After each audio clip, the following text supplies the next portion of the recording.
What is up, everybody, and welcome back to our tier list part two. We got it in there. Wasn't sure if it was going to happen this quickly, and part three is going to be kind of hefty because I think we're going to go over 10 planeswalkers in that one. Maybe I'll break it down 5, 5, 5. And today we're just going to go over 5 planeswalkers, and I'll flip over to our handy dandy tier list here. This is where we left off.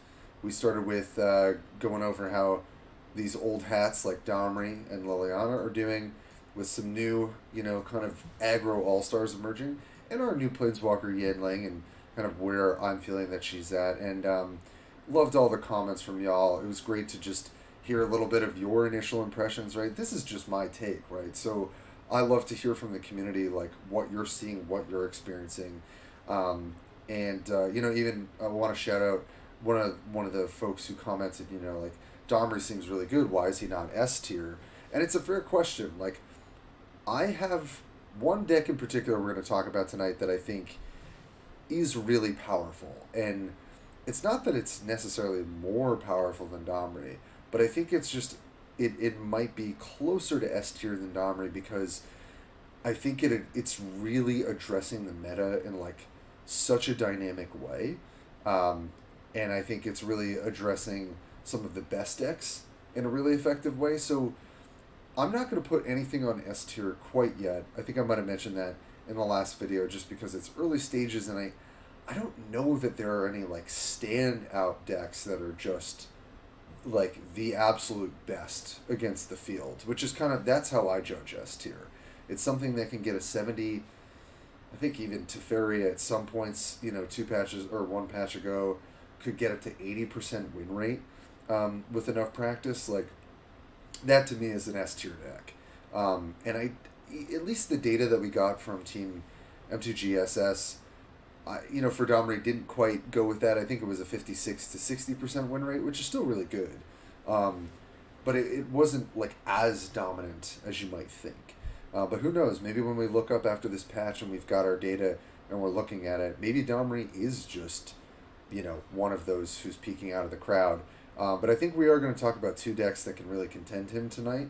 And I think we're going to talk about some decks that, are still really good. And I don't want people to feel like, oh, this got nerfed or this got changed. I can't play this anymore. So I think tonight we're just going to go over Teferi, Ral, Vivien, Vraska, and Nissa. And I got some reps in on Nissa and Vraska tonight, which was good, just with some newer builds that our team has been talking about. So I'm feeling really fresh about that. I went through some of my decks for the other Planeswalkers, and so again, we're going to definitely do a bit of just where do I feel like these Planeswalkers are at in the meta, like in terms of what tier they're in. I won't go too crazy on doing the deck list breakdowns. I know the videos can be, quite long. So thank you for being here with me. Keep up the comments, the likes, the subscribes, all that good stuff. I just really loved getting to hear from y'all, and it just makes me a better content creator. So let's create some content together. Teferi. Now, I had a proactive Teferi build that I called it, which was like Wizards class and really, like, focused on the mirror. We can't be talking about that deck list anymore. Really, definitely, we're looking to make Teferi less powerful, and I do think that was the right move, and they didn't go too overboard. They just were like, all right, if he's got a little bit less life to work with, a little bit less efficiency in his toolkit, he should be susceptible to certain kinds of decks. Whereas before, he just sort of could answer whatever, and it just became the point that Teferi was the best deck, and so then you were just teching Teferi to beat Teferi. At least that was my experience. So, but we got to talk about a Teferi build that can address this current meta. And if our meta analysis so far has been that aggro is really kind of having this resurgence, that's kind of my working theory with what I've been seeing, then we probably need a Teferi deck that's not teching to beat control, that is teching really to beat aggro or deal with mid-range, right? So, nothing crazy here, right? You got Runeshell Crab, very efficient 1-drop, Disorient, which I had taken out of my Teferi deck when we were just playing control because it was kind of like a blank card, in my opinion. Leonin Healer, excellent right now. Vindictive Shot, obviously good. I actually trimmed a Negate, when I was switching the numbers, because the more and more I think about it, yes, Negate hits Lava Wave, which I think is probably the most impactful spell right now, or even in a Vraska matchup, like definitely being able to negate a turn to stone could be a pretty big game.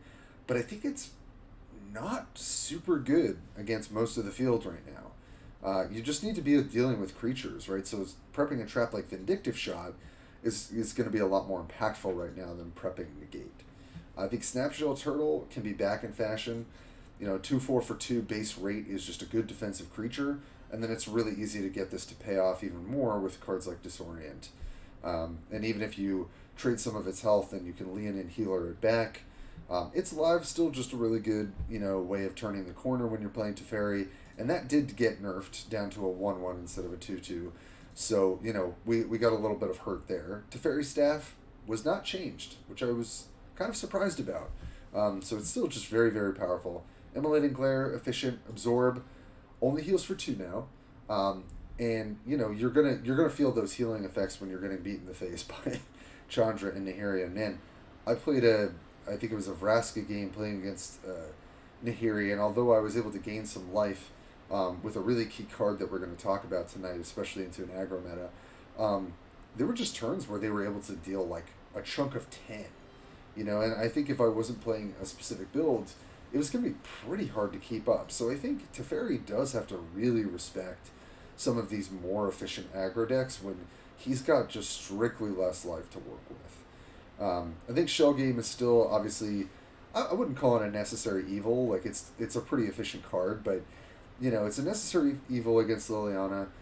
It can do some work into mid range. It can answer certain threats. Same with Pixie Trickster, which I think has just kind of been a great card in the deck, right? Like making something a 3/3 that has kind of no text or whatever on the ground. It gets eaten by crab, or traded with crab, eaten by Disorient. Vindictive Shot, mitigated by healer, blocked by Snapshell Turtle. So it's just a really efficient creature, and don't count out Pixie Trickster when Teferi starts to turn the corner and he's drawing cards and stuff, right? And he can just start hitting you in the air for 3. It definitely comes back to bite you. And kind of no surprise here, and I had fiddled with these numbers when we were just playing more of this kind of like control meta. Second Sun's Dawn I still think is a really good option in the deck. Day of Judgment, I had been kind of mentioning how I wanted to play Wizard's Class because Wizard's Class synergizes really well with Day of Judgment, so that you can really control how the board state is. And I just think it probably is necessary right now. I'm not sure if 2 is the right number. Maybe 1 is still enough. Like the Second Sun's Dawn mitigate a bit of your life lost. But I think it's probably worth just having that in. And then, of course, Arcanis is like essentially your finisher. So a card you really don't want to see in this meta until it's very late in the game. I'm sure there's some tweaking to do with the numbers, but I definitely just wanted to throw up what I would say is like a very serviceable Teferi deck to address the meta. It's got the basic tools it needs to deal with aggro.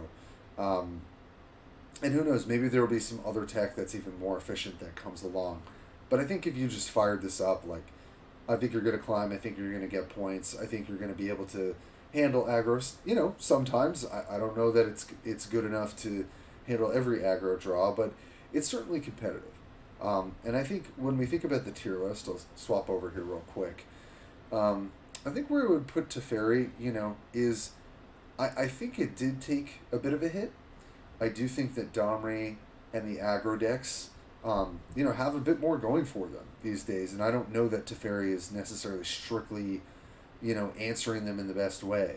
I think if you were to say, would you rather climb with, do you think I'd have a better time climbing? It's been a long day, folks. Rather climb with Liliana or Teferi, what would you recommend? I think I would say Teferi, just because the deck just tends to be really consistent.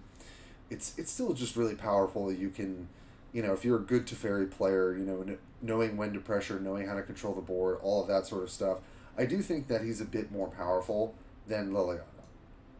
Because Liliana is just super, super draw dependent. It's not really about you, outplaying your opponent so much as it is just drawing the cards that you need at the right time. Which I know sounds maybe a little essentialistic, but I just think that Teferi can kind of reward players who have just a lot of experience with him, in my opinion. Whereas that doesn't necessarily affect how Liliana plays out. So that's a quick one on Teferi. I don't want to spend too much time because I'm sure people are a little tired of hearing about him. But if you are a Teferi, enthusiast, like this is definitely me saying like, go out and play it. I think you're gonna do fine. I think even once the meta shifts towards a sort of mid-rangey meta, which like that's kind of how things go. Yeah, a quick aside here because I think this is important because I had someone comment and I love this feedback. They were like, hey, could you maybe do a video where it's like, okay, you're playing an aggro deck or you're playing some other deck and you're trying to address the meta. What are some cards that you're teching in? We'll definitely do that. I think I'll come up with some concepts. And thank you for mentioning that, whoever commented. One thing I want to mention is that it's really typical in metas for card games that when a new patch comes out, you play old reliable, or you play new reliable that's aggressive, right? You're going to punish the decks where they don't quite have their numbers right, they don't have the best just overall game plan to address the meta. Maybe they're a little clunky, a little inefficient. Aggro is going to punish that. But then when everyone's like, okay, what punishes aggro, right? Kind of the natural conclusion is mid-range, right? And then as we get closer to kind of mid-range control, that's where Teferi might be able to thrive. So I think right now Teferi might be a little bit on the rocks and, not necessarily the best option. And personally, I can't stand the long games. I already had that video on it. Like, it's a little bit interesting. It's a little bit fun, but it gets really draining for me personally. But for you blue-white control mages out there, have your fun. So I think let's talk about the other old kind of, all-star from before, and that's Ral. But I think I want to talk about what Ral might look like now, and I'm actually missing 2 cards for it. And I'm going to just give a big shout-out to Logan Thorne for this list. This was a list, actually, I was talking with another person in his Discord recently who was interested in it. And I do think this is probably where Ral is going to go. I don't know that it's necessarily the best right now, but I do want to shout out that whenever I was playing Ral and aggro was in the meta, I always felt like Ral had a really good way of addressing aggro, right? You've got things like Shock, which I think are, worthwhile cards right now. You've got access to Pyroclasm, and I actually really like the idea of running School of the Wizard, so that you can run things like Opportunity, Chaos Lightning, Shell Game to proc it, but also Blasphemous Act. I'm going to be real, I have not played that much with this card. But I do think that it gives Rel, a little bit more of this long game strategy where like you can get them to commit to the board, you may be trading 1 for 1 early, and then, if you're starting to get overwhelmed, which I think some of these aggro sort of mid-range decks can do, Blasphemous Act, can do a good job of cleaning up the board.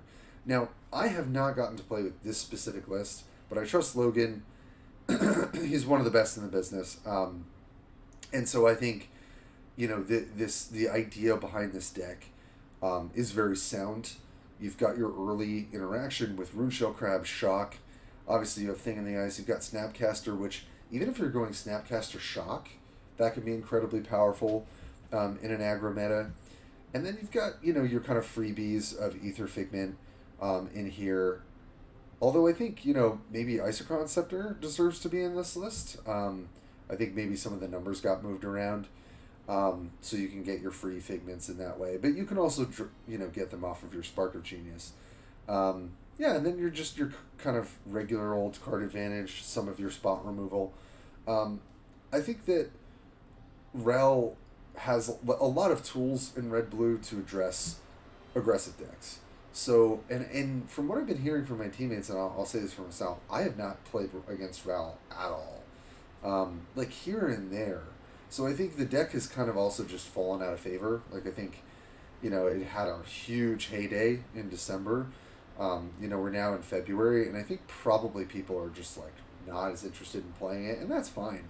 I mean, I was a huge enthusiast when it was good, or like when it was kind of top tier in that way. And something that Logan did here, and this was actually pre-nerf, but which I think is probably correct, is there's no Pyromancer in this list. I think the nerf to Pyromancer from going for a 3-mana 3/2 to a 4-mana 3/3 is a pretty noticeable nerf, because this whole deck wants to operate off cheap cards. Now, we are playing, like, this version is playing a higher curve. So, like, it's possible that you could put it in, right? But I do think, back in the day when Ral could do crazy stuff on turn 3, 4, and 5 and just win the game, you can't do that, really, without, Pyromancer being what it used to be.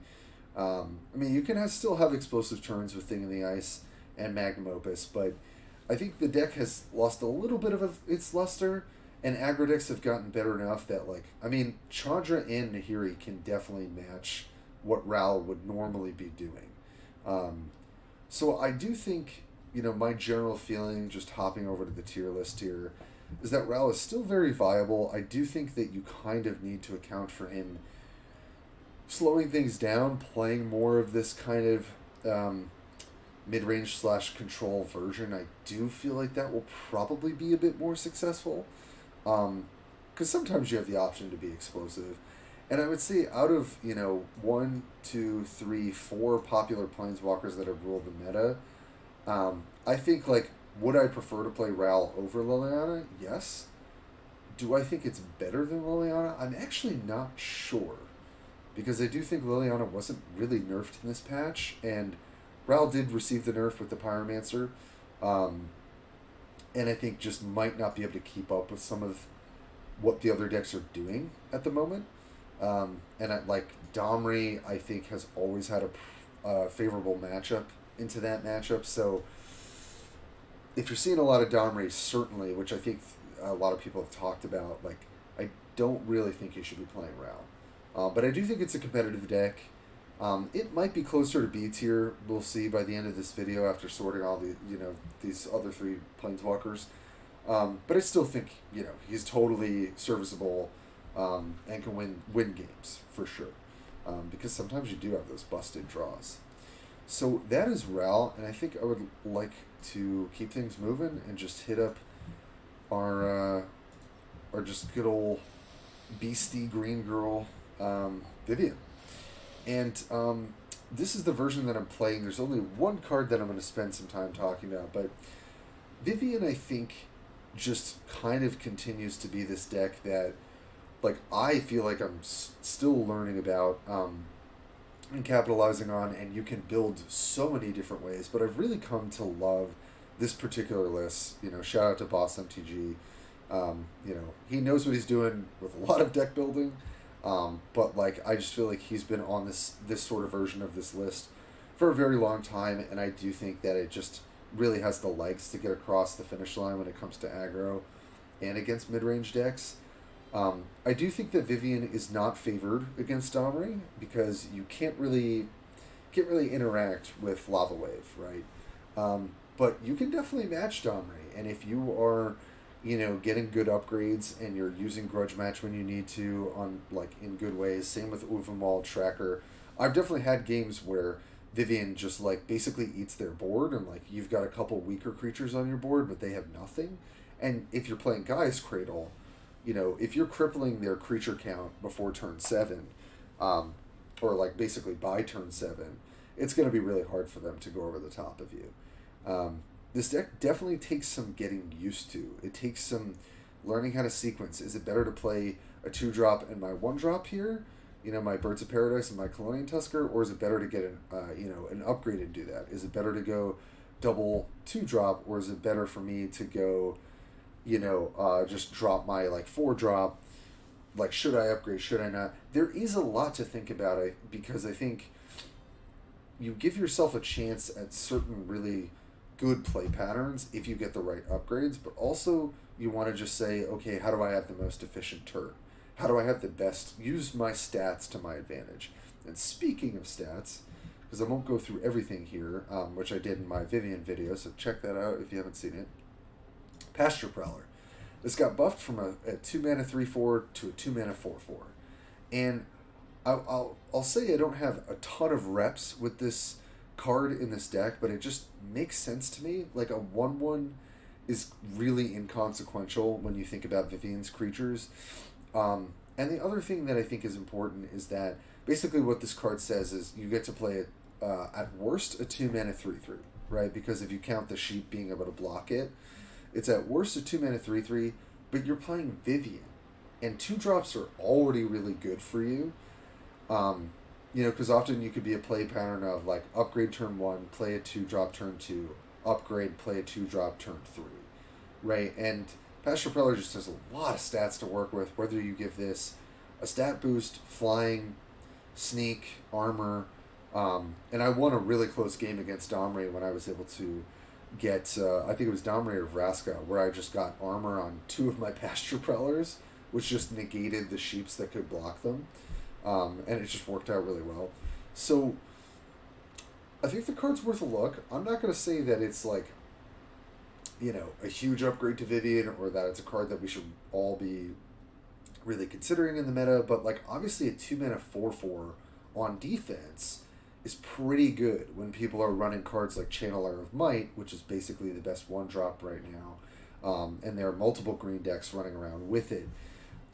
This effectively blocks that. It also attacks past the crab, right, which is the 3/3. So it definitely has some upside to it. Like, I think Prowler's stats being increased by 1 does make a difference.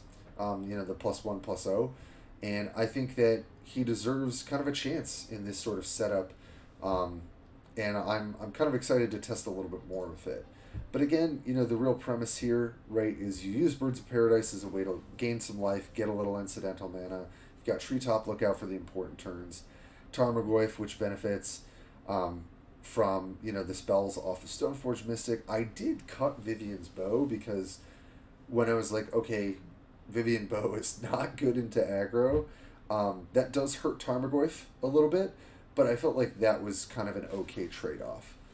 Because Tarmogoyf is still going to be, most of the time, between a creature and Grudge Match, a spell or a spell upgrade from Mystic or Wormswake, it's usually going to be a 4/5, which is still like good stats for 2 mana, and we're playing Vivien already. So you just want to really be curving out, using Uvenwald Tracker to use your stats to fight for the board. Wormswake is still just really efficient. Blighthuff Boar could do some insane work. And Mistraven, also for turning the corner, really upping your tempo can be really good. But I think the most important thing is you've just got like these really beefy 2-drops that have either upgrades with them or a lot of stats. You're able to grudge match, you're able to threaten them with cards like Beastbonder, which is just such an incredible, powerhouse, just really powerful creature in this deck, especially if it gets like toughness, or evasion or armor. It just really stops aggro from being able to attack super efficiently on the ground. So that's Vivien, and I think if we go over to our little meta-analysis here, I think that this is about a little bit about preference, and I think that Vivien can address the aggro options in the room. I do think that she's not favored against Domri, but can beat Domri. I think she's really not favored against Teferi, like just from having played that matchup a little bit. But we're not seeing a lot of Teferi. Also has a tough time with Liliana if she does her thing. Not a ton of Liliana. And I think I would take Vivien against Ral for the most part, although I think the Ral build that we talked about today does have a bit better game because it's got access to Blasphemous Act. But I think I would put Vivien kind of squarely in the middle of the top tier. I think she kind of floats around there typically. But I think if aggro is getting buffed, she can address aggro pretty well, in my opinion. So she's kind of the other go-to green mid-range deck, and we're going to talk about 2 other green mid-range decks here, but they have kind of different properties, and I think that Vivien is just a fair deck that when you're piloting it well and you're playing against aggro, I think she's got a pretty good shot, and she's also, in my opinion, very fun to play. Just has a lot of modality to her and a lot of flexibility to her. And I think that's pretty good when a meta is still kind of shaping up. She kind of has game against like a lot of different things. And kind of the I would say the 2 decks that have given her trouble historically are a bit less popular. Although Domri is favored against her, and there is quite a lot of that. So take what you will from that. I think I'm going to save the best for last. I think I did this last time too. So let's get into Vraska, because I think I hinted in our last video that she's going to be here, and I think she's going to be here in a big way pretty soon. Why is that? Vraska has always been a good answer to aggro. That's why. Very simply. Cracking your Mysterious Cocoon off of your, sometimes even potentially Grudge Match, but like Recycle Grotesque, Vraska's Throne, Krav the Unredeemed, although that happens a little bit later. But I think if you go Cocoon into Throne, it really gums up the board. Infectious Scorpion is Surviving Shock. Same with Treetop Lookout. It's really just a nice one of, if you do play into Teferi, to have that to maybe resolve a key spell like Kothafed, Centaur Sage, or Overrun. I would say Overrun being the most important. And we'll kind of talk about the deck construction, but I'm going to shout out Tally. They've been going crazy with this deck, like climbing into Mythic and then climbing through Mythic. And just having played a handful of games with it, the deck does work. Like, I think maybe in the future there are certain tweaks that come up. I'm just going to have a little water. But I think overall, the deck feels very consistent, very solid, and you'll notice that we're not running a land. We're just running a regular Bayou. And I think that's correct. There's just, you have so much card advantage in this deck that you really just want to hit your land drops every single turn. And, maybe if the meta slows down a bit, we could go back to, Woodland Hermitage. And I think some players, I was playing against one player recently who was running it, but I think Bayou really feels really good in aggressive meta because you just want to guarantee your land drops. And that's something that other people might want to consider for their decks. Like, if you're playing mid-range, you might need to make sure that you're hitting your land drops to keep up with the aggro decks. But I think she just addresses so many things. I mean, look at these 2-drops, right? Cocoon gums up the board. Merchant of Death ideally trades for something, draws you a card. Scorpion is going to trade for maybe potentially 2 or 3 things if you think about 2 separate blocks and a Venom, and Fatal Infection. I was just thinking Venom because of the Scorpion. You got Tarmogoyf, right, which also does a lot of work in the deck. Grudge Match, Vraska's Grub, which, you can also, really pressure your other mid-range opponents because they don't want to block this. And then I mentioned a green card that allowed me to beat Nahiri that is just a really, really important card to be running right now, and that is Soul of the Wood. And I think I had said when Domri was, really running in the meta, when Nahiri had shown up before, I remember distinctly there was a time where I was like, I think Soul of the Wood might have a resurgence with, a good amount of aggro decks. And this thing just does so much work. I had 3 of them in a game against Nahiri because of Vraska's Throne, and I gained a total of 12 life, and it just, they couldn't really deal with that. And the fact that it's just a 3-mana 3/3 that heals you for 3, baseline that has reach, is just really relevant right now. Also, when you think about Yan Ling, right, this card does, battle with pretty much all of their flyers really easily and really well. And the life total buffer is extremely relevant right now. So I think if you're not playing Soul of the Wood in Vraska, you're probably making a mistake. I feel very strongly that this is an incredibly important card in the meta right now. So find a way to fit it in. I'm telling you, this thing just really, really allows you to stabilize against aggressive decks. We talked about how Chandra literally has 25 points of burn in what I think is one of the better deck lists to be running right now. And Nahiri with Barbarian class just is easily able to deal 10 to 15 damage just with Barbarian class if they have the right draw. Soul of the Wood really messes up their math. Really messes up, the amount of pressure that they can put on. And when you can sacrifice this thing either to a Recycle Grotesque or ideally like a Vraska's Throne and then chain into another creature, and you're getting 6 life on your turn, and then you're getting another really relevant finale creature, it's really, really hard for those decks to deal with you. Krav also is just a huge body on 4 mana, so most decks are like, all right, I guess I got to attack through this like 2 times, or attack and use a removal spell. So he soaks up a lot because his drawback, which is dealing 6 damage to a friendly creature or yourself, isn't a drawback because you're usually just using it as kill my finale creature that gives me a bonus. Flagrant Foul as a one-of, I really like that. I think Flagrant Foul is not the most efficient card right now because of how cheap the aggro cards are, but I think it's still really great to have as a removal spell. And I think also Gluttonous Goo, before I get to this other card, it's just really easy to make a 7/7 ward. And it's like, alright, you're not really attacking through that thing. And even in the mid-range matchups, or I would say in the mid-range matchups, it's just still a really efficient creature. So I think Gluttonous Goo just being a 4 mana that's a big creature, even a 4 mana 5/5 at worst, I think it is something we probably should be playing in an aggressive meta. And then I was so excited to talk Turn to Stone. This thing is just so good.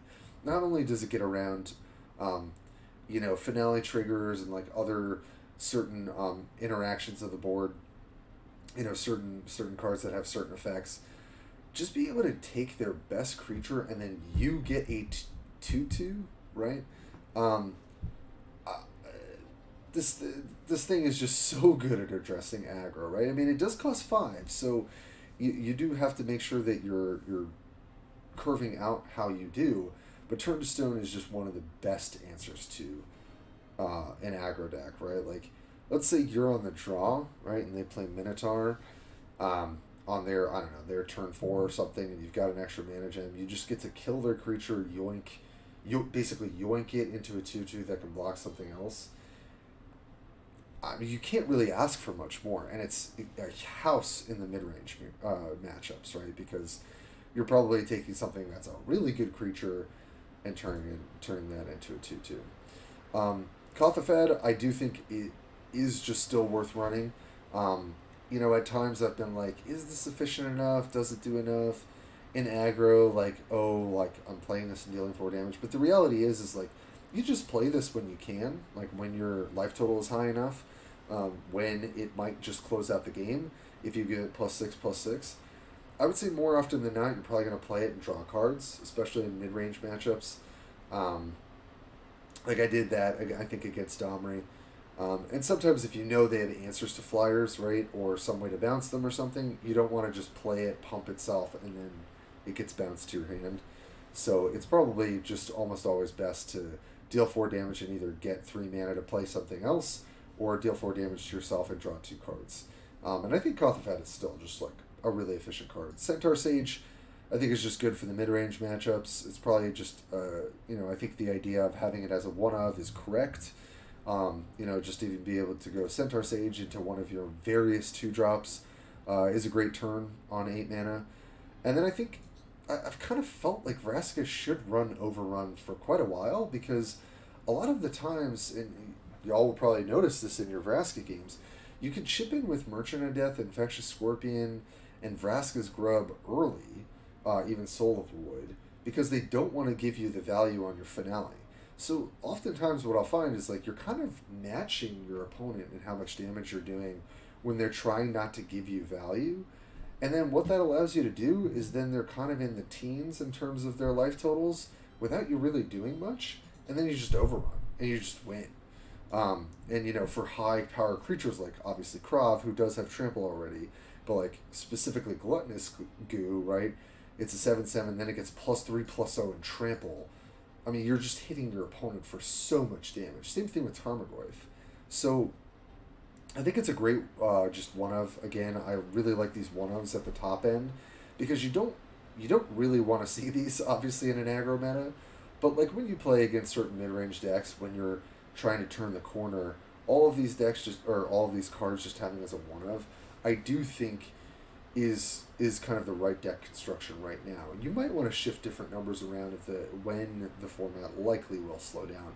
But I think, like, fire this up, you're going to be very pleased. You don't have to worry about trying to fit new cards into it. I think there are opportunities for different changes. But I think I really think this list is just super, super solid for addressing the meta right now. So with that, I think where I would put Vraska is probably a bit ahead of Vivien. And part of me, it's hard to say. I think Vraska can lose to these two decks, but you know what? I think I would put Vraska here. And I will say I think Vraska has a good matchup into Domri. However, I don't know exactly if Vraska has the best win percentage against the field.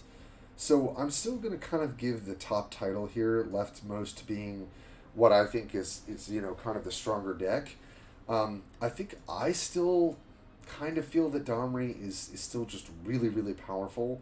And I do think that it has... I think it's close. Vraska might be a little bit more favored in that matchup. I'm honestly not sure. It feels kind of 50-50 to me.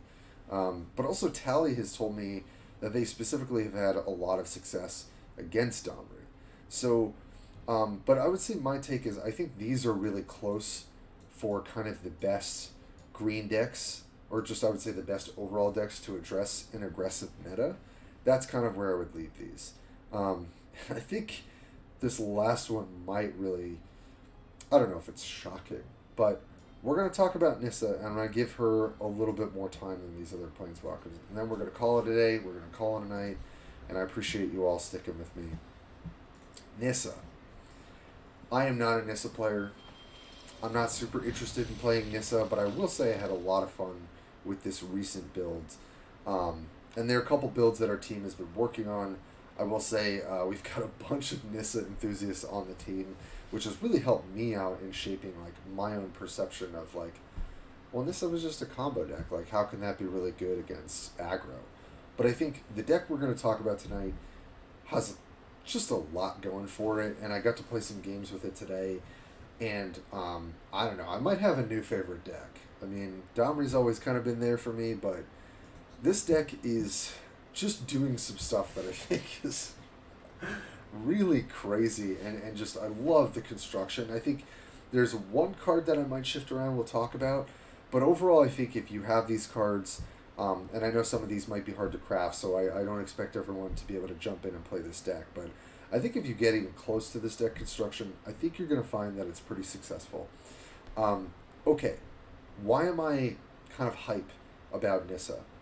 Right, so for anyone who's not familiar, OTK, right, one turn kill.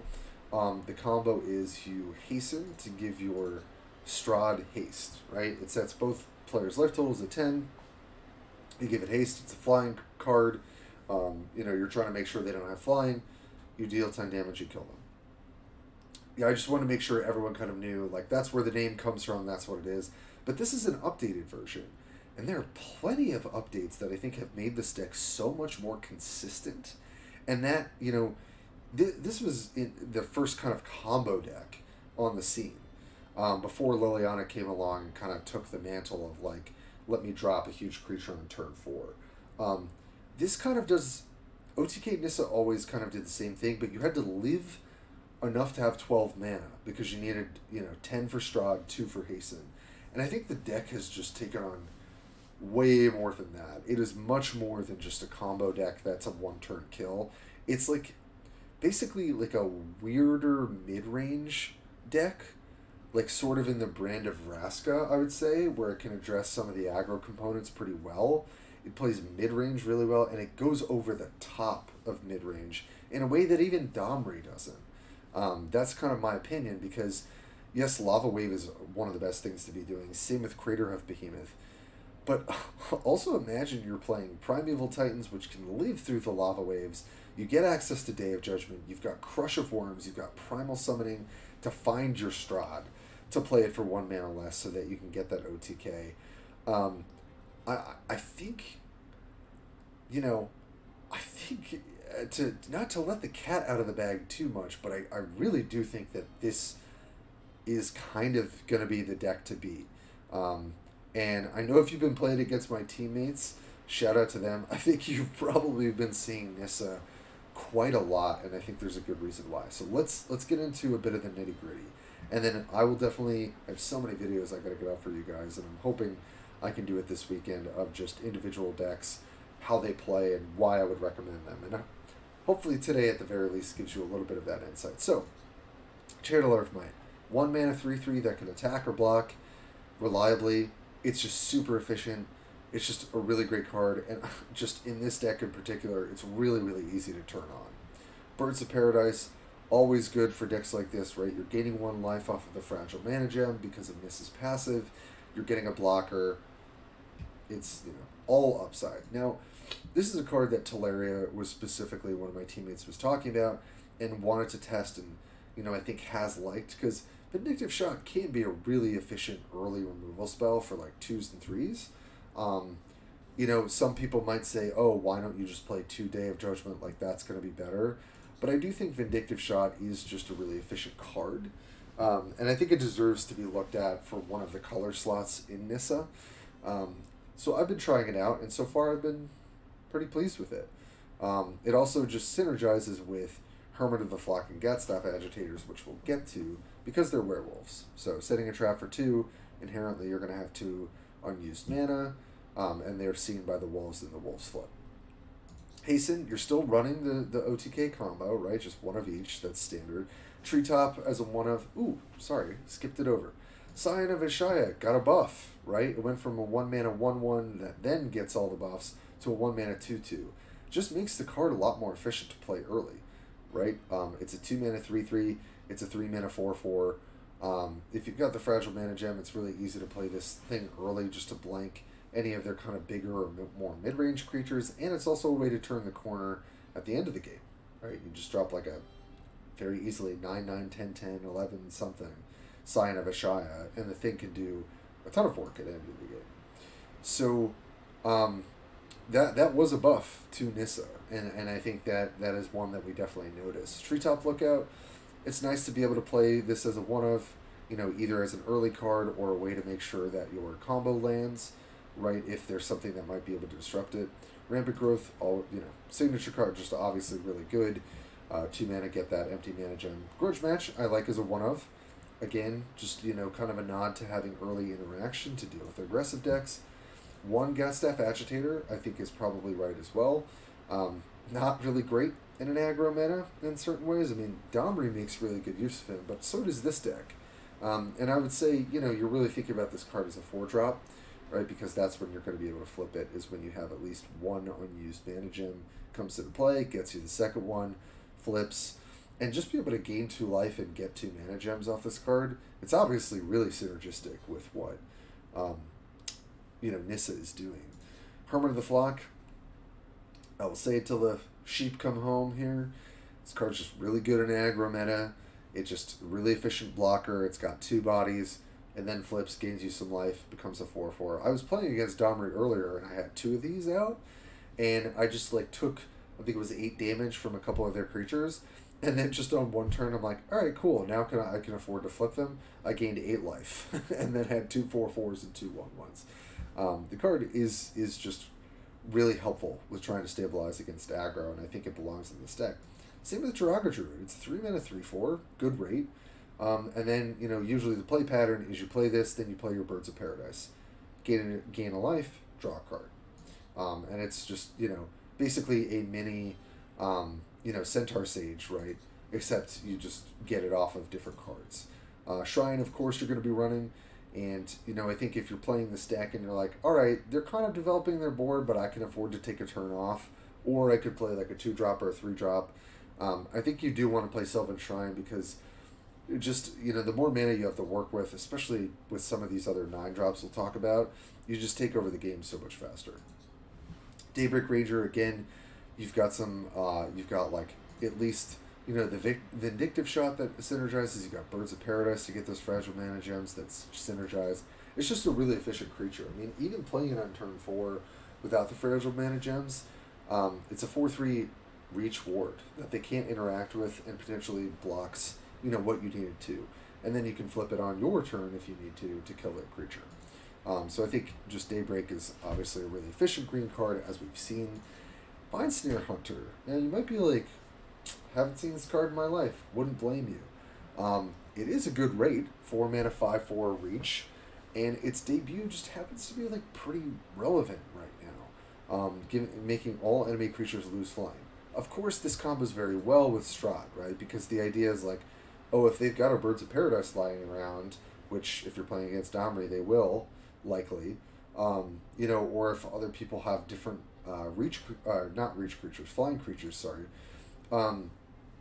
Vinesnare Hunter is going to do a lot of work against that. And especially when Yanling was like all over the ladder, this card just does crazy amount of work for you. It also, because it's got the magic number 5, is going to let Channeler of Might come in with 3 power and 3 toughness. So I think it is a good one of. Wizard Spellbook, this was kind of an old school tech for this deck, right? It's 5 mana to play, and it allows you to draw 4 cards for 5 mana in a deck that typically would not have that sort of advantage early, that card advantage early. And I do think, is it not great in aggro against aggro? Probably.